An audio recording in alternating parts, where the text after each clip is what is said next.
Olá, pessoal. Ó, um pouco baixo aqui, eu acho que estou pegando a antena, o povo aqui na tela. Mas boa tarde, tá? Meu nome é Marcos, sou engenheiro agrônomo, né? Tenho vivido o cacau aí há um bom tempo, tá? E é uma satisfação muito grande estar podendo compartilhar com vocês aqui, né, um pouco desse entendimento de mercado. Gosto muito da cultura, sou da região tradicional, né? Sou nascido e criado ali em Itabuna, o eixo sul da Bahia, então de cacau. Além dessa oportunidade, né, desse que tem hoje no país, as maiores produtividades, eu mais gosto muito de entender cada vez mais essas regiões não tradicionais, porque eu acredito sim, né, que o potencial que a gente tem de expansão está nesse eixo aqui, sem dúvidas. Vocês vão fazer parte disso daí, tá?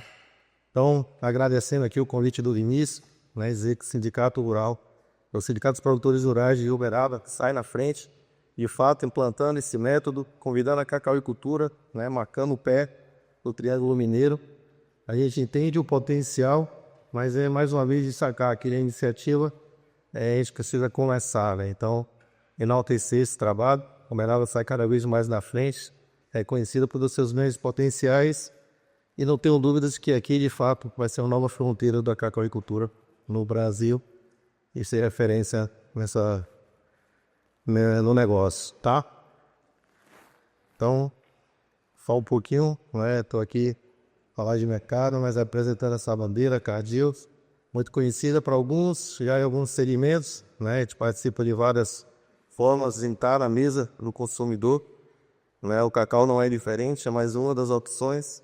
Então vamos estar lá como elefante, né? No extrato de tomate, na lisa, no óleo, né?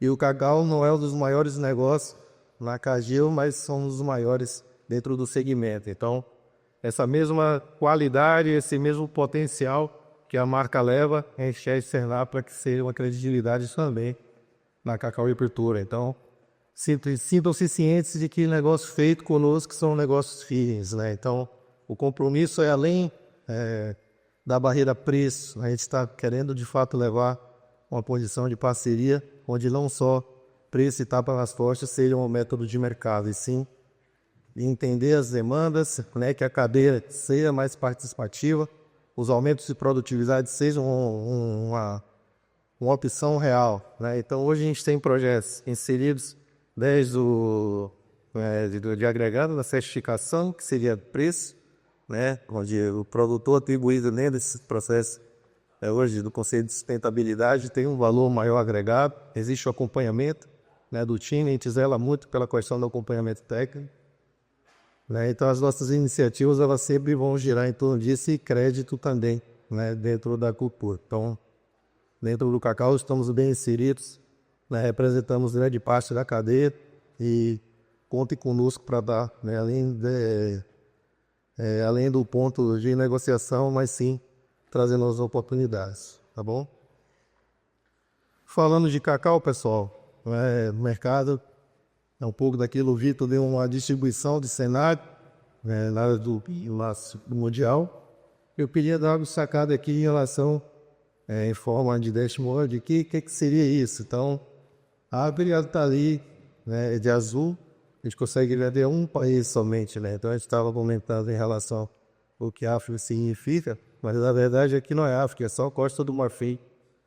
Então, como a gente pode observar aqui embaixo, a gente está falando que a África corresponde a 72% do cacau no mundo.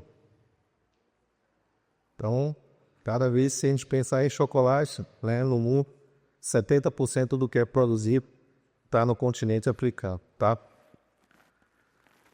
O Brasil segue, né, ali está mais ou menos as distribuições. A gente está falando que Costa do Marfim é o maior produtor, né, fica com 44%, Gana com 17%, a gente segue a escala, e sacando o Brasil ali em sexto colocado, né, com 4% dessa produção mundial. Então, o cacau ele é bem representativo na cultura, né, o Brasil tem essa força, nacionalmente reconhecemos, né, o poder, a capacidade do cacau, mas mundialmente ainda somos acanhados, já fomos o segundo maior produtor, perdão. Então, nós temos capacidade, sim, de expandir isso, contando com as áreas que já tinham.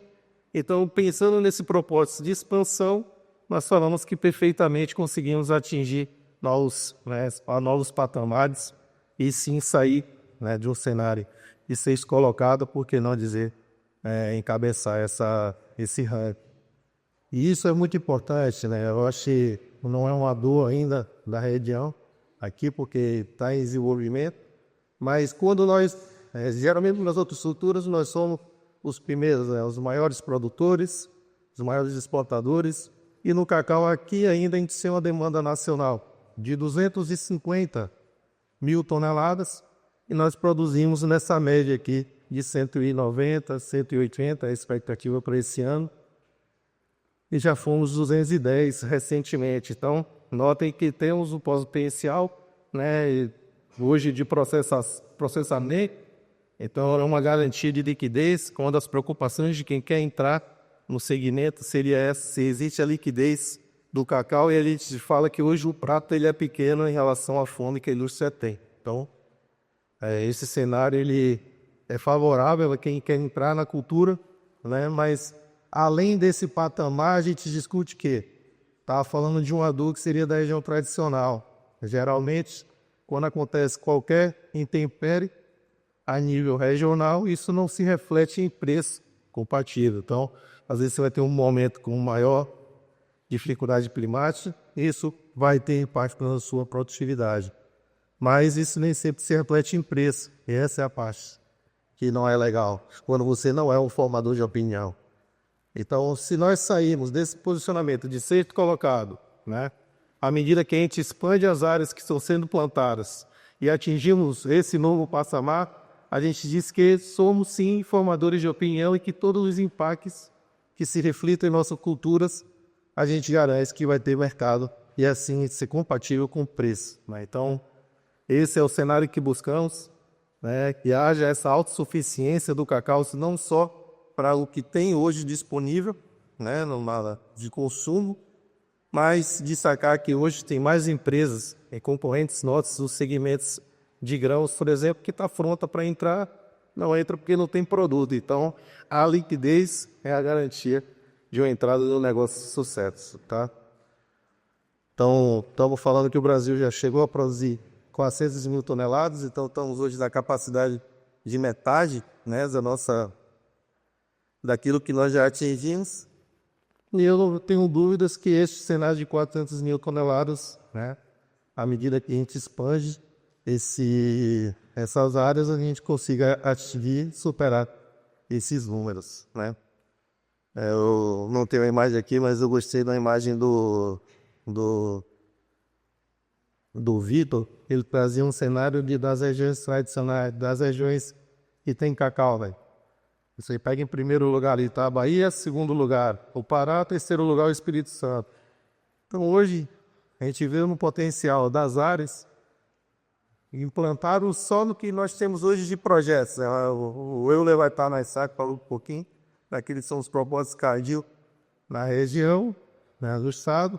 Então quando a gente fala desse potencial que o Estado tem, mensurado ao que já é, né, os projetos implantados para a área, a gente diz que, após de implantar essas áreas, a gente diz que Minas Gerais já pode ser o terceiro maior produtor nacional. Então, a gente está falando que, de uma quantidade, Bahia estava ali com 400 mil hectares. Se a gente falou de 4 mil hectares, por exemplo, no Espírito Santo, 4 mil hectares.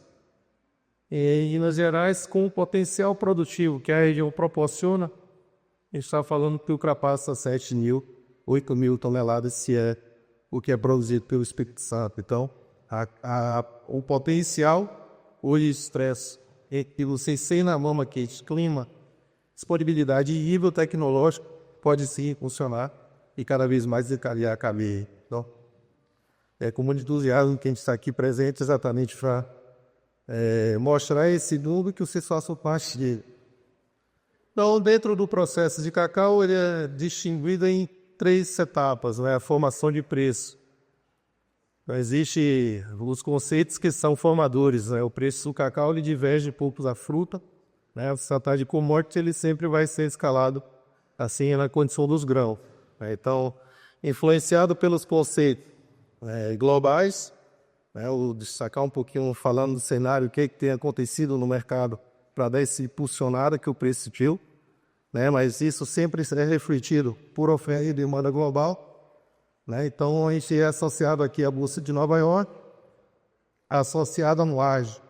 Então no cacau é clean a prática do ágio, né? Então, embora às vezes a gente pega na mídia geral, se fala em deságio na cacauicultura, mas a prática real é de ágio, né? O que uma indústria disputando com a outra, se eu tenho um volume que é deficitário, quando chegam os volumes, há uma necessidade de se pagar na massa. Então, desfrutando desse momento, de fato, à medida que você tem o produto, é a chegada do produto, você tem um incremento dentro desse preço, que é onde a indústria briga com a outra, né? Os períodos de entre safra, que esse apetite diminua de abastecido. E aí notem que o ágio, ele é feito por aspectos do mercado nacional. Então, ele não segue muito com o conceito de oferta e demanda padrão. A gente fala muito que o ágio deveria aumentar à medida que eu tenho escassez de produto, né? Geralmente isso acontece na oferta e demanda. Se eu tenho menos oferta, eu vou ter mais preço. O ágio ele é o contrário. O ágio ele é um fator de disputa. Então, se eu tenho menos produto, eu tenho menos disputa por aquele volume. Porque o ágio ele é só um complemento do que seria a bolsa, para exatamente fazer você bater uma tela.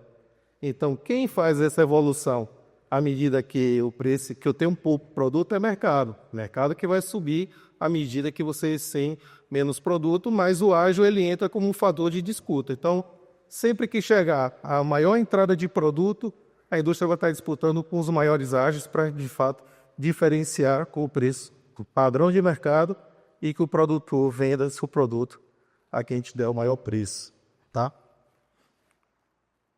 O mesmo acontece se houver deságio. Se eu tiver muita oferta, já chegou o período que eu não tenho mais condições de comprar, não tenho necessidade de comprar, digamos, que seria a palavra certa, né? Se eu estou falando que é deficitário, em todo momento eu vou precisar, mas concentrado em períodos de pico, onde eu vou ter as safras e eu não tenho mais onde armazenar, por exemplo, eu associo sempre a condição de nós mesmos em casa. Então, se eu estou com o meu freezer cheio, eu estou com a minha pteira ali do mês abastecida, eu só compro carne para 2 meses ou 3 se eu tiver realmente um preço que seja atrativo ou menor do que o preço padrão. No caso contrário, eu vou comprar no período, nem chegar ao próximo mês, consumo eu vou ter sempre o produto ali fresco. Então, ágio na condição de indústria cheia por período, isso acontece muito no Pará. O Pará tem uma dificuldade logística, né, pelo deslocamento. Todo o cacau do Brasil ele vai ser destinado para Ilhéus. O Parque Moageiro está em Ilhéus e isso é pulverizado também, né? Temos indústria aqui em Minas, temos indústria em São Paulo, mas eu estou falando dos 90% mesmo, das indústrias. O polo com 90% vai estar distribuído em 3 indústrias que vão estar no polo em Ilhéus. Então essas redistribuições, esse processo, tem muito cacau no Pará e não tem armazenagem para todo esse perfil, geralmente acontece essa dificuldade logística e esse estalo de notícias, né? De ágio ou deságio. Mas o comum é ágio porque existe a falta. Isso é muito mais forte do que barriga cheia, né? Se tratando de quem não tem garantia de 100% do ano disponível, estocar é uma solução. Tá? Versus o dólar. Então, mercado vezes dólar é o fator de formação principal do preço se vai ser associado ao mercado com ágio ou deságio. E dólar geralmente é pura sex. Tanto internacional, se a moeda, né, americana se fortalece, alguma medida internacional é feita em relação ao dólar, ele pode subir ou baixar, mas internamente também isso pode se refletir. Então, são os aspectos que norteiam, né? Onde a gente não tem muito como interferir, por ainda não ter a relevância dentro do cenário, já nós somos, lembram lá, os 6 colocados, para a Bolsa, a gente não tem muito no que mexer ou ainda opinar. A gente precisa, de fato, mostrar força para que as nossas ações elas somem para a oscilação de mercado em oferta e demanda. Mas o dólar, né, o lixo interna, se reflete, esses são um fator de multiplicação. Então, um dólar maior proporciona preços maiores, dólar, e em fator de correção, né? Porque quando o dólar está maior, existem os ajustes internos também de produtos dolarizados, o produto tem de ratar um preço um pouco maior. Então, é meio na contramão, né, daquilo que a gente deseja como política nacional, mas é o fator de multiplicação se tratando de commodities, tá? E esse cenário do cacau aí? Notem, né? No cacau a gente era comum falar esse pico aqui, ó, que aconteceu lá em 77. Então, ao longo de todos esses anos, foi vivida uma saudade, né, do período que se atingiu esses níveis, porque além também de nível de produtividade a maior, era desse período que a gente estava falando ali, aquelas 400 mil toneladas, a gente falou que também existiu os maiores preços, né, do cacau antes falado. Isso se tratando aqui, né, falando de vassoura de bruxa, né, a gente percebe. A nível nacional, a gente teve aqui um fenômeno nacional, não é nesse gráfico que contou, mas se assimilaria muito se a gente estivesse falando em projeção de safra, né? Então, a gente teve um dos piores anos, foi quando um dos fatores que levou à decadência desses pólus de 400 mil ao coto atual, era a região tradicional, está atribuída a uma boa condição de fungo, né, de doença. Então, isso é um problema grave nesse quesito. Mas se a gente analisar aqui no histórico de preços, aqui é a tonelada, tá? O valor de mercado. O recorde anterior, em 1977, foi aqui aproximado dos 5 mil dólares a bolsa. A gente diz que em 2024 a gente atinge os níveis acima de 10 mil dólares a tonelada. E assim se permanece nesses últimos cenários, se falando em entre 10, 8, 9, no momento está em 7,5, e não mais que visando esse percentual aqui, ó. 2.500 é de fato o que aconteceu por muitos anos, né? Ou até abaixo disso daqui. Esses preços aqui em 2.500, com as médias normais, se tratando aí a saca a R$600. Então, assim, não é o atrativo do negócio, né? Então, quando a gente nota que a gente tem um estralo em relação... isso eu gosto de destacar porque a gente sempre fala em relação a região tradicional e a não tradicional. O processo de atratividade por preço, nesses níveis aqui, de fato, não se consolidam, né, para um incremento. A produtividade, de fato, é o que faz a diferença. Mas o custo de produção ele se aproximava muito do custo de venda. Então, isso é um fator que, às vezes, não atrai um produtor, tá? Só que agora a gente já chama para um novo cenário, né? A África, a gente veio falando e gostaria de destacar esses pontos. Nós falamos que é 70% do cacau mundial está na África. Então, notem que todas as notícias que lá se impactarem em produção vão se refletir em preço. Então, nada aconteceu no Brasil para que houvesse esse destaque, a menos as medidas de curto prazo, que é o que mesmo que a gente interferiu em África, que seria a condição climática. Então, a África, com seus 70% de produtividade, quando demonstra quebra, fragilidade de produção, ela demonstra que vai ter um impacto no consumo. Chocolate sempre apresentou, né, não é um produto de primeira necessidade, é tido como supérfluo, mas é um supérfluo que está no gosto, né, mundial. Ele não está como primeira necessidade, mas é o segundo ou terceiro lembrado quando você quer dar um presente para alguém. Então, esse consumo ele é potencializado a cada vez mais que figuras no mundo se tornam consumidores de chocolate, né?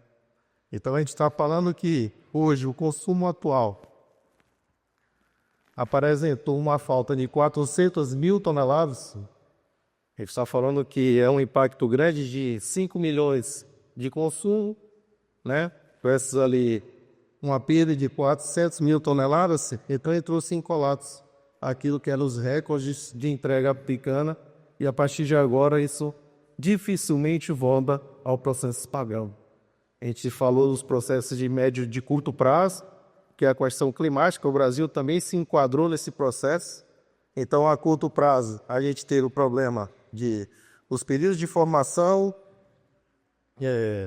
no período de formação de bio, nos períodos produtivos, a gente teve desajuste, ou chuva ou sol. E isso impactou, eu falei que a gente tinha 210 mil toneladas e hoje a gente está falando em 180 mil. Mas em África, isso acontecendo é um impacto muito grande. Quer dizer que quem consome chocolate agora corre o risco de não mais poder ter as mesmas quantidades. E aí a gente percebe alguns movimentos de diminuição de ingredientes. Se você consome chocolate, pode perceber. O chocolate não traz as mesmas qualidades mais. Existe um ajuste dentro desse processo de oferta e demanda.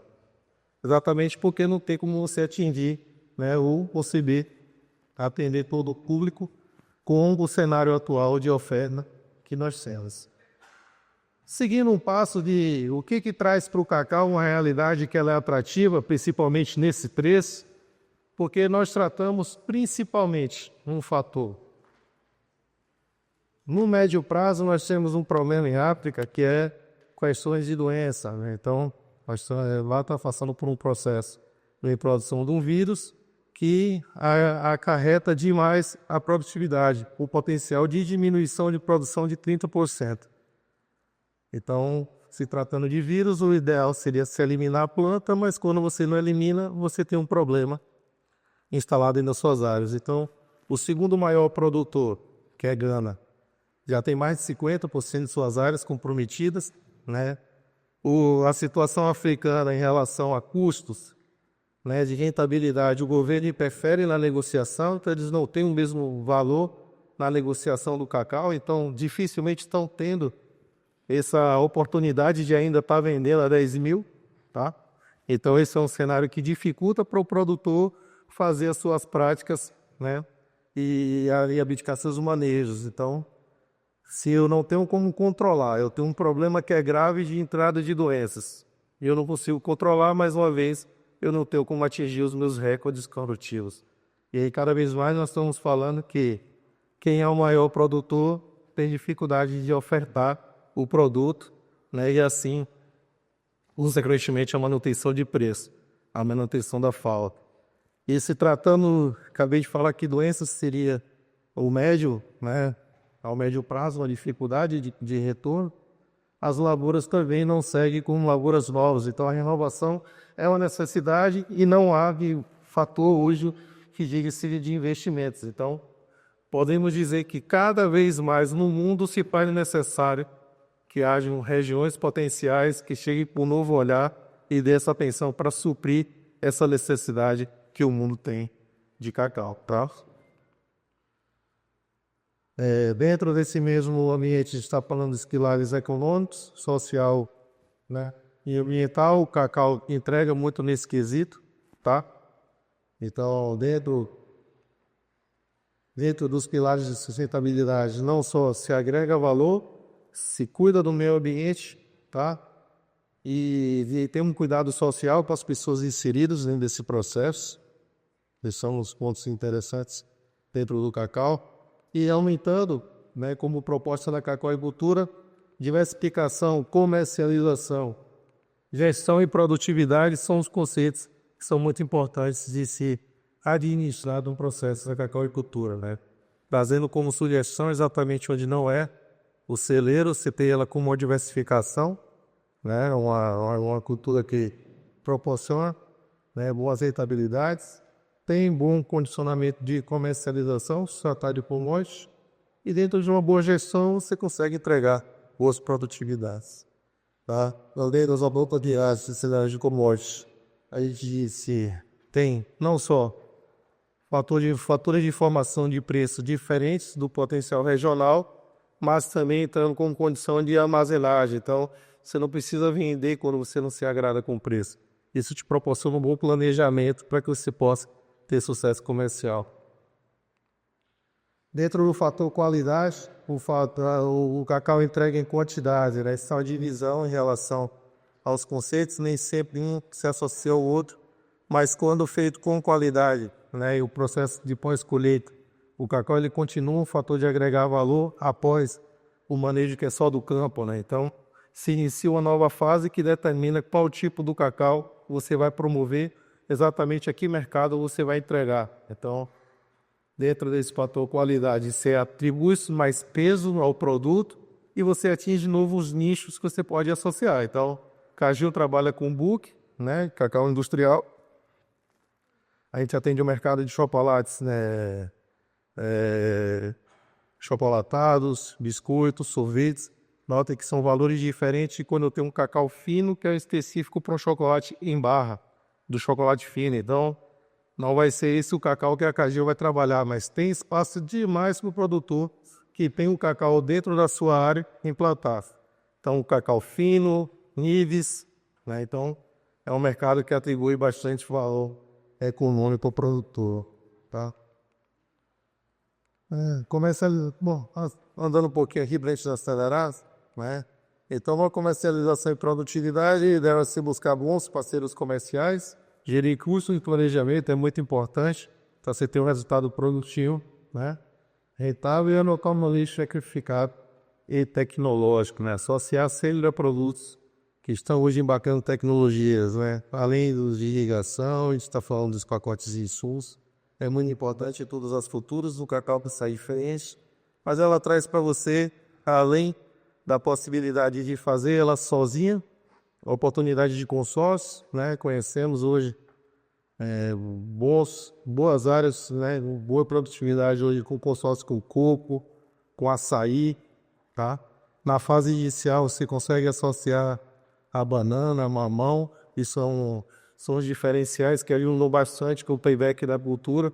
Então você pode ter isso associado com outras culturas, mas também você pode consorciar com outras culturas no processo já pleno que possa dividir, né, esse cesto aí, você tem mais oportunidade de rentabilidade.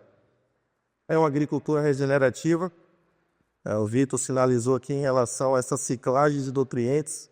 Então, áreas com pastos degradados podem se tornar regeneradas a partir do que se usa, né, o cacau como uma das culturas implantadas.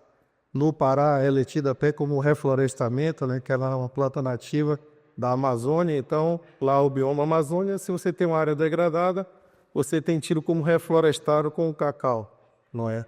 A realidade é nossa aqui, mas notem a capacidade que essa planta tem em relação a transformar um ambiente onde ela foi inserida. Renda comercializada, discutindo aqui um pouco o que o Vitor falou em relação à concentração dos períodos de colheita, mas dentro do cenário atual, uma cultura que sempre está te colocando dinheiro no bolso, né, para gerar aquilo que a propriedade vem gerando de custo. Tem boa resposta ao manejo e isso deixa o consumidor feliz, que garante a mulherada, quem for chocolatra aí, ter garantia dos seus produtos, garantias para consumo e o produtor satisfeito dele no processo de ali. Mais uma vez, Bordiam reafirmar essa frase, que produtividade é o menor modo de aumentar a lucratividade. Então, pensando dentro desse propósito, né, abraçar o negócio com entusiasmo e fazê-lo da maneira certa, vai te trazer o retorno que é desejado, tá? Bom, com isso eu concluo a minha apresentação e vamos, né, ter daqui a pouco um momento que a gente debater mais alguns pontos.